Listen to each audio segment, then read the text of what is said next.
வணக்கம் gentleman and ladies, நான் உங்கள் டூ. இந்த வீடியோவில் நம்ம பார்க்க போகிற மங்கா பேர் பம்கின் நைட். இதோட ஆத்தர் பேர் ஒகாசனோ மசாயா அண்ட் ஆர்டிஸ்ட் தனிகுஷி செய்மா.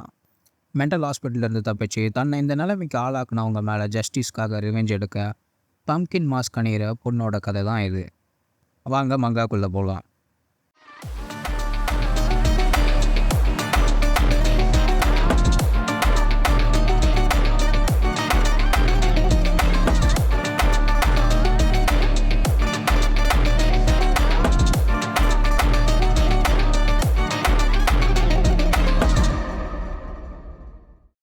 சதஞ்சு போன மூஞ்சிக்கு ஃபுல்லாக பேண்டேஜ் போட்டு ட்ரீட்மெண்ட் கொடுத்து ரெஸ்ட் எடுக்க வச்சுருக்க சக்கியை 100 பேரும் பார்த்துட்டு இருக்காங்க. லூசுத்தனமாக இங்கே என்ன பண்ணிட்டு இருக்கீங்க? ஹாஸ்பிட்டல் நோக்கி வரவங்களெல்லாம் திருப்பி அனுப்புங்க, மீடியாவையும் சேர்த்து தான்னு போலீஸ் கிட்டலாம் ஒருத்தன் சொல்லிட்டு இருக்கிறான். அதை கசியா ஜன்னல் வழியாக பார்க்குறான். அங்கே இருக்க டிடெக்டிவை கசியை பார்த்துட்டே இருக்க உடனே ஷாக் ஆகுறான். என்னென்னு பார்த்தா இவ்வளோ நேரம் போலீஸ்கிட்ட பேசிகிட்டு இருந்த அந்த டிடெக்டிவ் டக்குன்னு கசியா பக்கம் திரும்பிறாரு. அந்த டிடெக்டிவ் கசியாவை முறைச்சி பார்க்கறத கவனிக்கிற கசியா பயத்தில் விண்டோ பக்கத்துலேருந்து தள்ளி வந்து கர்டன்ஸை போட்டு விண்டோவை க்ளோஸ் பண்ணுறான். க்ளோஸ் பண்ணவன் இவங்க 2 பேர் பக்கம் திரும்ப, சக்கியோட அம்மா அப்பா இன்னும் இங்கே வரலையே, அவங்க ஸ்டேட்ஸில் இருக்காங்கன்னு கேள்விப்பட்டேன், அவங்களுக்கு இப்போ தான் இந்த விஷயம் தெரிய வந்தது, இந்நேரத்துக்கு அங்கேருந்து இங்கே கிளம்பி வந்துட்டு இருப்பாங்கன்னு 2 பேரும் பேசிகிட்டு இருக்காங்க. என்னென்ன டாக்டர்ஸும் நர்சஸும் கொல்லப்பட்டிருந்தாலும் அட்லீஸ்ட் சக்கியாவது உயிரோடு இருக்காள். கடைசி நேரத்தில் நம்ம வந்ததுனால தான் சக்கியாவை கொல்லாமல் ஓடி போயிட்டான்னு ஆராட்டா சொல்கிறான். இல்லை, நீ சொல்கிறது தப்பு, அவள் சக்கியை ஒரு காரணத்துக்காக தான் உயிரோட விட்டுருக்கான்னு நருட்டோ சொல்கிறான். அதை கேட்டுட்டு அவங்க 2 பேரும் குழம்பி போக, நவாக்கோவோட நோக்கம் நம்மளை கொல்றது இல்லை நருட்டோ சொல்ல, என்ன இலவடா சொல்கிற, அவள் எதுக்கு நம்மளை கொல்லாமல் இருக்கணும், அசுமி அவள் தானே கொல்லான் அப்படின்னு ஆராட்டா சொல்ல, அசுமியோட சாவு ஆக்சிடென்ட் தான்ன்றதை மறந்துட்டியான்னு நருட்டோ கேட்க, ஆக்சிடென்ட்டா அப்படின்னு 2 பேரும் ஷாக் ஆகுறாங்க. ரோடை நோக்கி ஓடி வந்தவர் ரோட்டில் வந்த லாரி இடித்து செத்து போயிட்டா. நவாக்கோக்கு அப்படி நடக்கும் தெரிஞ்சிருக்குமா என்ன? அதே தான் சக்கிக்கும், அதே தான் நம்மளோட ஹெச்ஓடிக்கும், அந்த செத்து போன 2 போலீஸுக்கும், இப்போ கொல்லப்பட்ட அந்த மெடிக்கல் ஸ்டாஃபுக்கும். ஆனால் அவங்கள மாதிரி நம்மளெல்லாம் கொல்லணும்னு அவன் நினைக்கல. அவளுக்கு நம்ம உயிரோட வேணும், அப்போ தான் அவள் கடைசி வரைக்கும் நம்மளை டார்ச்சர் பண்ணி விளையாடுவா அப்படின்னு நருட்டோ ரொம்ப சீரியஸாக சொல்ல, 2 பேருக்கும் அவன் சொல்கிறத கேட்கும் போதே பயமாகுது. அப்போ அவளுக்கு நம்ம சாக வேணாமான்னு ஆராட்டா கேட்க, ஆமான்னு நருட்டோ சொல்கிறான்.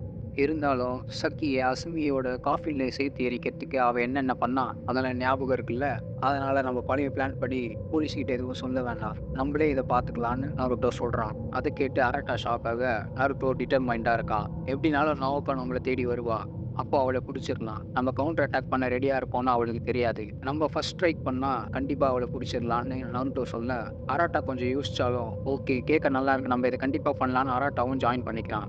அவங்க 2 பேரும் கூப்பிட்டு சேர்ந்ததை கசியை பார்க்க அவனுக்கு கொஞ்சம் பயமாகுது. அரட்டாவும் நருட்டோவும் சேர்ந்து என்ன பண்ண போகிறாங்களோன்னு கசியா மனசில் ஒரே எண்ணங்களாக ஓடிட்டுருக்கு. அவள் உள்ளார் தூக்கத்தில் இருக்க சக்கி முழிக்க அவங்க 3 பேரையும் பார்க்குறா. நருட்டோவும் அரட்டாவும் சிரித்து பேசிகிட்டு இருக்கிறத அவள் பார்க்க ஓரமாக நிற்கிற கசியா சோகமாக இருக்கிறதையும் கவனிக்கிறா. அவனை பார்த்துட்டு, கசியா ரொம்ப சோகமாக இருக்காத, இதெல்லாம் சீக்கிரமாக முடிஞ்சிடும்னு நினச்சிக்கிறா. போலீஸ் ஸ்டேஷனில் ஹாஸ்பிட்டல் பெட்டுக்கு அடியில் இருந்து ரிகவர் பண்ண பம்கின் மாஸ்கே டிடெக்டிவ் முறைச்சி பார்த்துட்டு இருக்காரு. அங்கே தான் இருந்ததா, அந்த ஆப்ரேட்டிங் டேபிளுக்கு அடியில் தான் இருந்ததா அப்படின்னு பக்கத்தில் இருக்கவங்கள எல்லாரும் கொஸ்டின் பண்ணிட்டு இருக்க, ஆமாம் நாங்கள் செக் பண்ணும்போது அங்கே தான் இருந்ததுன்னு சொல்கிறாங்க. இந்த பம்கினும் அதில் இருக்க ஃபேஸையும் வீட்டில் தான் செஞ்சுருக்காங்க போல். அது மட்டும் இல்லாமல் ஒரு ஸ்கூல் கேர்ளோட யூனிஃபார்மும் அண்டர்வேர்ஸ் அண்ட் ஷூஸும் கூட கிடச்சிருக்குன்னு மற்ற போலீஸ் ஆஃபீஸர்ஸ்லாம் சொல்கிறாங்க. அதை கேட்டோடனே கடுப்பான டிடெக்டிவ் ஹாஸ்பிட்டல் ரூமில் என்ன ஹாலோவின் காஸ்டியூம் பார்ட்டி பண்ணுறதுக்காக பிளான் பண்ணிட்டு இருந்தாங்க, தேவையில்லாமல் உளராதீங்கன்னு கத்துறாரு. அப்படிலாம் ஒன்றும் இல்லை, அப்படிலாம் ஒன்றும் இல்லைன்னா அந்த போலீஸ் ஆஃபீஸரும் சமாளிக்கிறாரு. நடந்தது எல்லாமே கனெக்டட் தான் அப்படின்னு டிடெக்டிவ் சொல்ல, அவரோட அசிஸ்டண்ட்டும் என்ன சார் சொல்ல வரீங்க அப்படின்னு கேட்குறாரு. ஸ்கூல் கேர்ள்னால் நடக்கப்பட்ட ரோடு ஆக்சிடென்ட், ஃபியூனரல் ஹாலில் ரொம்ப கொடூரமாக கொல்லப்பட்ட டீச்சர், கிரமட்டோரியமுக்கு முன்னாடி கொல்லப்பட்ட 2 போலீஸ் ஆஃபீஸர்ஸ், ஸ்கூல் படிக்கிற பொண்ணை கிரெமேட் பண்ண அட்டம் பண்ணது, அது மட்டும் இல்லாமல் ஐசியூவில் கொல்லப்பட்ட டாக்டர்ஸ், கூடவே இந்த பம்கின் ஹெட், இது எல்லாமே கனெக்ட் ஆகிருக்குன்னு டிடெக்டிவ் சொல்ல, நம்ம தேடுற கல்பிரேட் இங்கே தான் பக்கத்தில் எங்கேயோ இருக்கான்னு நினச்சிக்கிறாரு. ஹாஸ்பிட்டலில் இருக்க விக்டமோட ஃப்ரெண்ட்ஸோட லிஸ்ட் எல்லாம் அவங்க கிட்டே இருக்கான்னு டிடெக்டிவ் கேட்க, இருக்குன்னு எடுத்து கொடுக்குற அசிஸ்டண்ட் அவங்க எல்லாம் மைனஸ்னு சொல்ல, முதல்ல அதை கூட அவர் வாங்கிட்டு இருக்கிற ஒருத்தரையும் பார்த்துட்ருக்காரு. நருட்டோ குரோகி செகண்ட் இயர் ஸ்டூடெண்ட் அரட்டா ஃபுகுட்டானி அவனும் செகண்ட் இயர் தான். அவங்க 2 பேரோட முகத்த பார்த்தாலே தெரியுது. அவங்க ஈஸியா உடைய மாட்டாங்க. அப்படின்னு திருப்பி பார்க்க, அடுத்த ஃபேஸ பார்த்த உடனே குஷி ஆகுறாரு.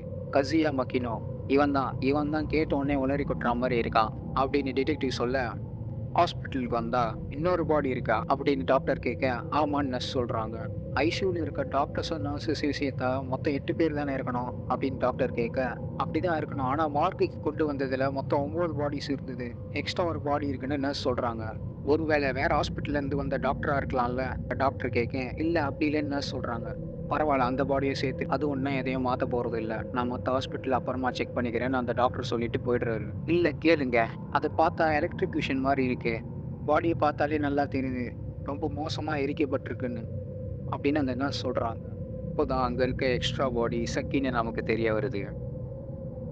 இங்க வார்ட் ரூம்க்கு வந்தா, பெட்ல சக்கி மாரி படுத்துட்டு இருக்க நாவாக்கோ, சோகமா இருக்க கஸுயாவ பார்த்துட்டே இருக்க, இங்க அவன் பக்கத்துல உட்காந்துட்டு இருக்கிறது எனக்கு பழசெல்லாம் ஞாபகப்படுத்துதுன்னு நாவாக்கோ நினைக்க, ஸ்கூல்ல அவங்க 2 பேரும் ஜாலியா இருந்ததெல்லாம் அவளுக்கு மனசுல வருது. ஹாஸ்பிட்டல் ரூம்ல சக்கி எலக்ட்ரிக்யூட் பண்ணி சாவடிச்ச பிறகு, என்னோட உடம்புல அவள மாரி இருக்கிறதுக்காக நான் நெறைய வெட்டுக்காயங்கள ஏற்படுத்திக்கிட்டேன். நான் என்னதான் என் உடம்ப காயப்படுத்திக்கிட்டாலும், எனக்கு வலி எல்லாமே மறுத்து போயிடுச்சு. அப்படின்னு அவ நினைச்சிட்டே படுத்துட்டு இருக்க, சோகமா இருந்த கஸுயா அப்படியே தூங்கிடுறா. கஸுயா தூக்கத்துல சாஞ்சத கவனிச்ச நாவாக்கோ, "என்ன தூங்கிட்டியா? நருட்டோவும், அரட்டாவும் கூட இங்க இல்ல. நீ மட்டும் இங்க தனியா இருக்கன்னு." இவ்வளோ நேரம் படுத்துட்டு இருந்த நாவாக்கோ, எழுந்து உட்காந்து மாஸ்க்க கழட்டிட்டு, தூக்கத்துல இருக்க கஸுயா நோக்கி வரா. இந்த சாப்டர முடிச்சிருப்பாங்க. அடுத்த வீடியோல சந்திப்போம்.